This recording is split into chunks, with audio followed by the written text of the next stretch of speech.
Compte rendu de la réunion du Conseil des ministres provinciaux de ce vendredi 24 janvier 2025. Son Excellence, Monsieur le gouverneur de la province du Kasaï-Oriental, Jean-Paul Mbouébois-Kapo, a présidé dans la salle des réunions du gouvernorat des provinces la première réunion ordinaire du Conseil des ministres provinciaux ce vendredi 24 2025. 7 points ont été inscrits à l'ordre du jour, à savoir 1. Lecture et adoption des points inscrits à l'ordre du jour. 2. Communication de son Excellence, Monsieur le gouverneur de province. 3. Lecture et adoption du procès verbal de la réunion précédente. 4. Évaluation des recommandations. 5. Situation sécuritaire de la province. 6. Dossiers spécifiques des ministères et 7 divers. 1. Lecture et adoption des points inscrits à l'ordre du jour. L'ordre du jour a été lu et adopté en conséquence à l'unanimité. 2. Communication de son Excellence, Monsieur le gouverneur de province. Dans son adresse, comme il s'agissait de la première réunion du Conseil des ministres de cette année 2025, son Excellence, Monsieur le gouverneur de province, a commencé par présenter à tous ses collaborateurs ses vœux le meilleur de santé, de succès, de réussite et les a conviés au Seigneur Dieu Tout-Puissant pour qu'il les assiste, les protège et les comble de sa grâce et de l'intelligence afin qu'ils accomplissent avec ferveur et dévouement leur mission. Ensuite, le gouverneur a rappelé au ministre que cette année est celle où toutes ces promesses doivent être concrétisées. Pour y parvenir, a-t-il insisté, chacun doit mettre la main à la pâte afin d'éviter toutes sortes de ratés et remplir dignement les devoirs de sa charge. Abordant le sujet qui fait l'actualité depuis quelques jours dans sa province, l'autorité provinciale a déclaré sans ambages qu'en aucun cas il ne cédera à la distraction car notre population attend voir le travail. Le patron de la province du Kasaï-Oriental a donc rassuré qu'il ne cédera pas au chantage des ennemis de la province qui, après avoir fait leur temps, ne ratent aucune occasion pour coudre de fil blanc toutes sortes d'affabulations en vue d'intoxiquer la population et jeter le discrédit sur la personne de son Excellence, Monsieur le Président de la République. Cependant, l'opinion retiendra qu'en réponse à sa lettre du mois d'août 2024, adressée à son Excellence, Monsieur le ministre des Finances du gouvernement central, celui-ci avait accordé à la province une subvention de l'ordre de 3 millions de dollars américains en vue de faire face à certaines dépenses prioritaires comme indiqué dans sa correspondance. Il s'agit notamment de l'achat des engins agricoles, des véhicules, de la finition des travaux de l'épée Mobutu II construit sous le mandat de son prédécesseur et des dépenses liées au fonctionnement. Toutes ces dépenses ont été faites en toute transparence et la part de ce montant de 3 millions de dollars dédiés à l'investissement est logée dans les comptes de la province à la banque Tembe, en attendant l'aboutissement de la procédure de passation des marchés publics. Pour terminer, le gouverneur de province a dit toute sa joie de voir qu'à la fin, l'Assemblée provinciale, qui est l'autorité budgétaire, a fait preuve de beaucoup de sagesse et de patriotisme en mettant sur pied une commission d'enquête, ce qui rentre parfaitement dans ses missions et servira à faire éclater la vérité au grand jour. 3. Lecture et adoption du procès verbal de la réunion précédente du Conseil des ministres. Le secrétaire exécutif a donné lecture in extenso de ce qu'a été la réunion du Conseil des ministres provinciaux précédente, lequel procès a été adopté moyennant amendement. 4. Évaluation des recommandations. Toutes les recommandations ont connu un début d'exécution et sont en cours. 5. Situation sécuritaire de la province. La situation sécuritaire telle que rapportée par le ministre provincial en charge de l'intérieur et sécurité est relativement calme, en dépit de quelques actes de banditisme relevés ça et là à travers la province. Cependant, dans la chefferie de Bakwa-Kalonji, 53 cases ont été incendiées dans un conflit opposant les partisans de deux chefs coutumiers, à savoir celui de Benaka Lala et son rival de Benaka Yembe, entre le 20 et le 24 janvier 2025. À Katanda, un conducteur de taxi-moto qui revenait de la mine de Dizaïr a trouvé la mort suite à une embuscade lui tendue entre cette mine et le village de Benaka Bindi dans le secteur de Sankou par les soldats de première classe bien identifiés par les services de l'ordre.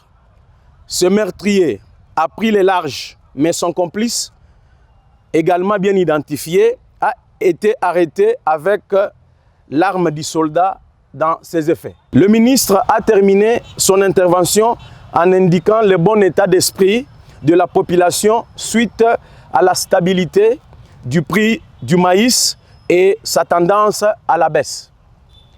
6. Dossiers spécifiques des ministères. 1. Ministère provincial de l'Intérieur, Sécurité, Décentralisation, Affaires coutumières, Relations avec le Parlement, Coopération interprovinciale et PNTIC. Le ministre a porté à la connaissance du Conseil qu'il régnerait un certain désordre dans la délivrance de la carte de résident dans notre province. Pour mettre fin à ces désordres, le ministre a rappelé les instructions de son Excellence, Monsieur le gouverneur de province, qui veulent que la carte de résident soit délivrée sous tutelle du ministre provincial en charge de l'Intérieur et a promis de s'y conformer selon l'esprit et la lettre des arrêtés numéro 001/mine/PSD et numéro 013/mine/FINECO et IMPE/2018. Le ministre a également tenu le Conseil informé du rappel à l'ordre adressé par lui aux éléments de la PCR qui, au lieu de s'occuper de la réglementation de la circulation et éventuellement certaines contraventions, se livrent plutôt à cœur joie à la tracasserie des usagers de la route. Pour mettre un frein à cette pratique qui a induit beaucoup de mécontentement dans la population, le ministre a proposé la tenue d'une réunion avec les responsables de la PNC, ceux de la division des transports et voies de communication, ainsi que l'auditorat militaire et de la CNPR. Avant de terminer, le ministre a informé le Conseil que suite aux abus constatés dans les chefs de certains administrateurs des territoires qui, au lieu d'œuvrer à la sécurisation de la population, se livrent à conclure des transactions douteuses, même dans des terrasses, il a désormais interdit à ces derniers, ainsi qu'à leurs supplétifs, de délivrer les permis de port d'armes. L'implantation de l'opération Ndobo au Kasaï oriental a également été rapportée au Conseil par le ministre qui a conclu sa présentation par l'injonction désormais faite aux autorités coutumières de résider dans leurs entités respectives au lieu de flâner en longueur de journée dans les rues de Mbujimaï. 2. Ministère provincial des Finances, Économie et Industrie. Le ministre a commencé par tenir informé le Conseil du lancement des jetons journaliers pour les taxis-motos et du débat qui s'en est suivi. Il s'est dégagé la volonté de revoir la clé de répartition et la tenue des réunions de sensibilisation de cette catégorie d'assujettis. Au sujet de la rétrocession de 40% des recettes attendues du FONER au profit de la province, le ministre a indiqué au Conseil que le FONER, au lieu de se conformer aux textes légaux en la matière, a cherché à se réfugier derrière la FEC qui n'est en aucune manière concernée par cette question.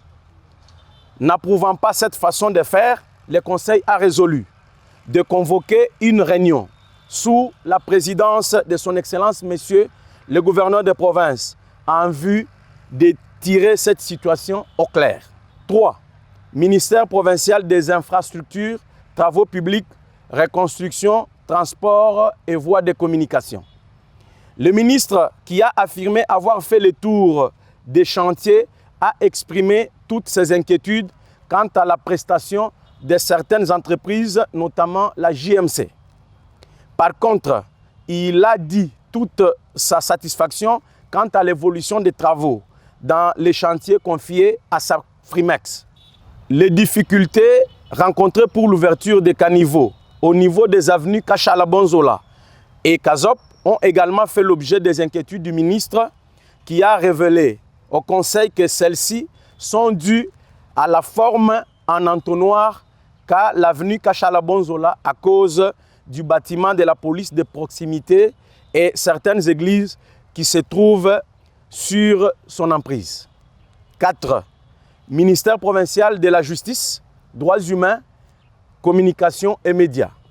Prenant la parole, le ministre sectoriel a indiqué que faisant allusion à la situation qui prévaut à la prison centrale de Mbuji-Mayi, où il s'observe une certaine promiscuité entre les enfants et les personnes adultes, le ministre a proposé au Conseil la construction en urgence d'un mur de séparation. Le coût de cette cloison n'était pas très élevé. Le Conseil a souscrit à la demande du ministre.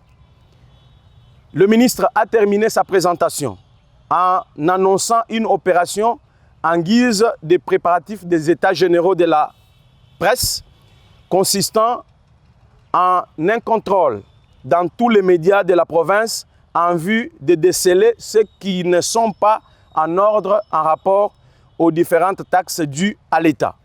Dans la même veine, ce contrôle tendra à connaître avec précision qui est journaliste et qui ne l'est pas, et ce, conformément aux textes légaux en vigueur.